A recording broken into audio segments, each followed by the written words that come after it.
నమస్తే రమగారు. నమస్తే చే రమగారు, హ్మ్. స్నానం చేయకుండా ఎలాంటి పనులు చేయకూడదు?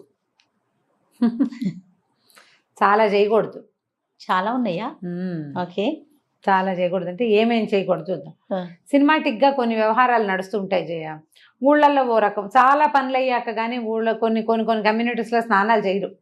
వంట కూడా అయిపోతుంది, తర్వాత స్నానం చేస్తారు. కొన్ని చోట్ల తెల్లవారుగానే స్నానం చేస్తారు.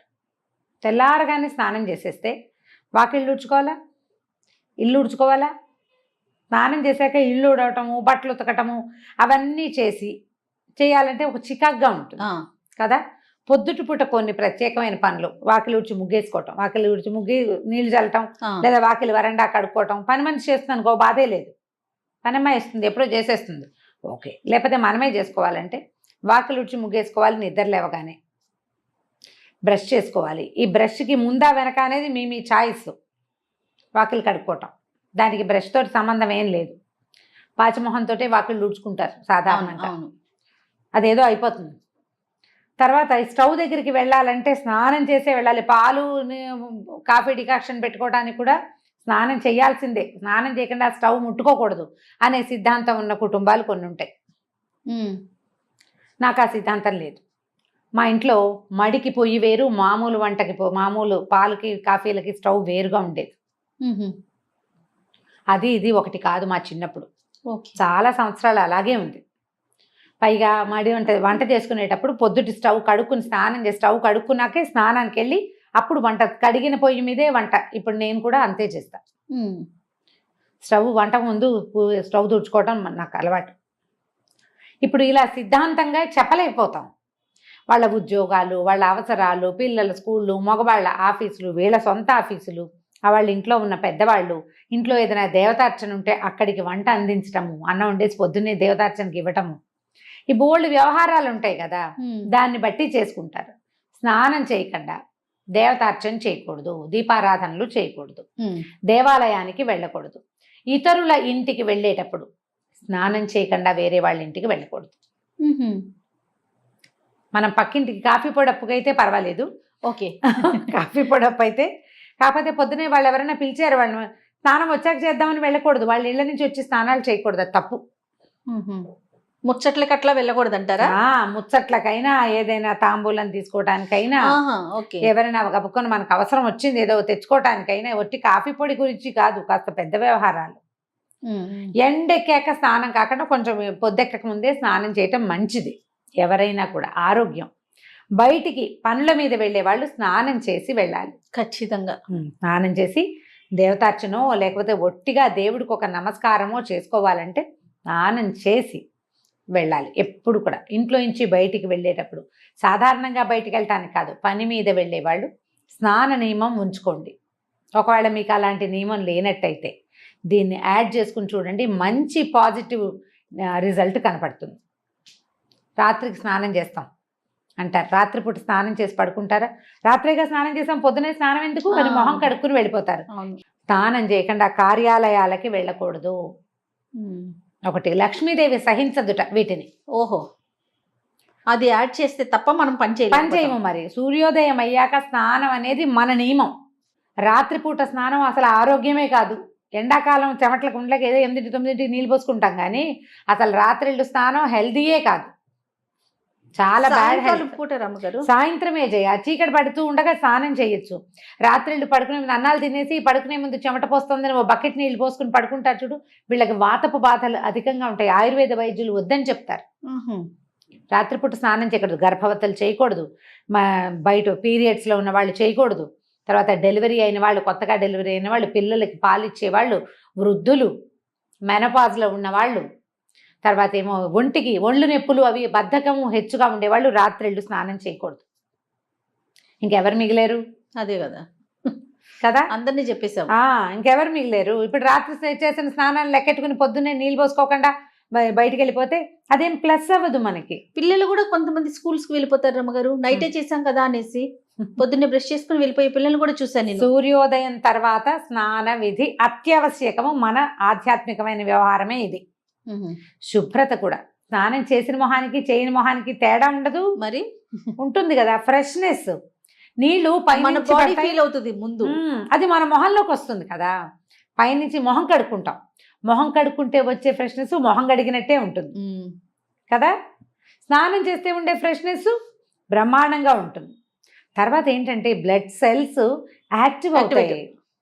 సన్నీళ్ళు పోసుకున్నాం అనుకో జల్లుమంటుందా ఒళ్ళు ఒక్కసారి.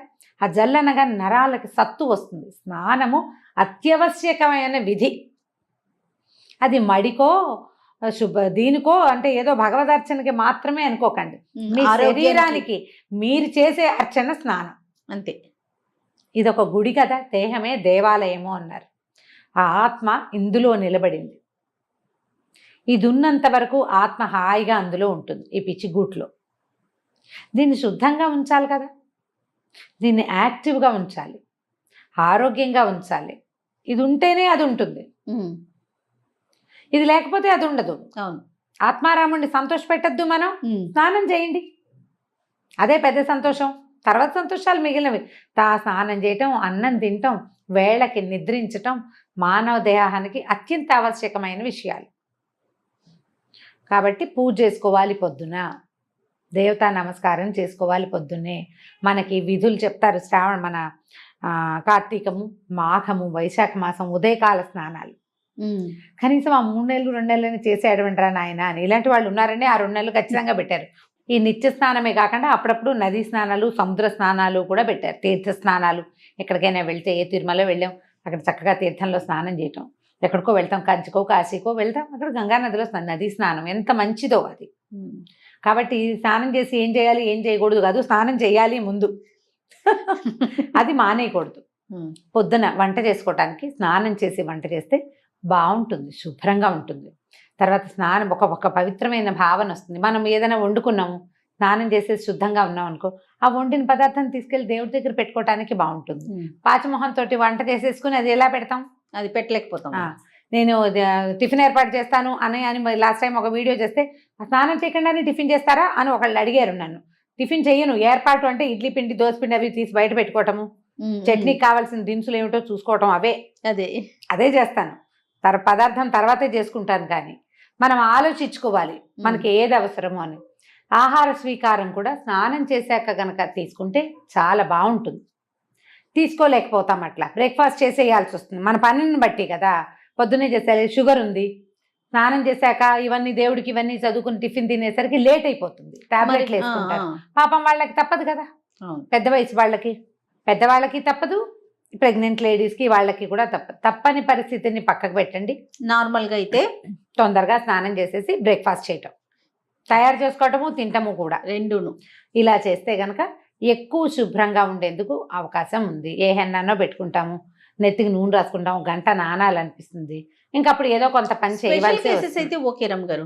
నార్మల్ ఇష్యూస్ అయితే మాత్రం మార్నింగ్ లేవగానే చేయమంటారా? చేయండి. పొద్దునే స్నానం చేస్తే, స్నానం చేయకుండా పూజ ఎలా చేయకూడదు, భోజనం అలా చేయకూడదు, భోజనము ఎలా చేయకూడదు, బయటికి అలా వెళ్ళకూడదు. ఇవి 3. ఇంకేముంది రమ్మగారు, ఖచ్చితంగా స్నానం చేయాల్సిందే. మిగిలిన మీ ఇష్టం, ఇంకా మేమే మిగిలిన అన్నీ చెప్పారు. రైట్. ఏదేమైనా మార్నింగ్ లేవగానే స్నానం చేయటం ఉత్తమం. మీరు పూజ గీజ ఏం చెయ్యరు. ఒక ప్లస్ పాయింట్ చెప్తా, పూజ చేయరు మీరు. ఓకే, మీకు అలవాటు లేదు. ఇంట్లో ఎవరైనా దీపం పెట్టుకుంటారు, లేకపోతే లేదు, అది కూడా మనకు అక్కర్లేదు. మగవాళ్ళకి చెప్తున్నా, స్నానం చేయగానే బయట ఏ బాల్కనీలోనో కిటికీలోనో సూర్యుని చూసి దండం పెట్టుకోండి.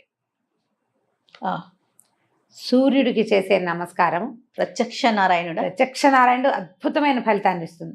ఇప్పటిదాకా మీకు అలవాటు లేకపోతే, ఒకవేళ మీరు కనుక ఈ వీడియో వింటూ ఉంటే, రేపటి నుంచి దీన్ని ప్లస్ చేసుకుని చూడండి. మగవారైనా ఆడవారు కూడా చేయొచ్చు. ఆడవాళ్ళు ఎలాగో చేస్తారు. ఓకే, మీకు అలవాటు లేకపోతే అని చెప్తున్నాను. మీ ఇంట్లో అంటే దీపం, అమ్మాయి దీపం పెట్టుకుంటుంది, అతనికి అలవాట్లేదు, అతనికి ఒకవేళ అసలు మన ఇంట్లో దీపాలే లేవు, ఇది జాతి విచక్షణ లేదు. ప్రతి ఒక్కరు అసలు పూజలు గీజలు చేయరు, మీరేదో ప్రార్థన చేసుకుంటారు, మీ విధానాలు మీకున్నాయి. అయినా కూడా మీకు సూర్యుడు అవసరమే కదా, సూర్యుడు అందరి వారుడు కదా. స్నానం చేసి సూర్యుడిని చూడండి పొద్దున్నే, బిఫోర్ 9 చేయండి, చాలా మంచిది. మీకు ఆ సూర్యుని చూడడానికి నచ్చింది అనుకోండి, కాసేపు కళ్ళు మూసుకుని అక్కడే నుంచోండి, ఆ సూర్యకిరణాలు పడేలాగా.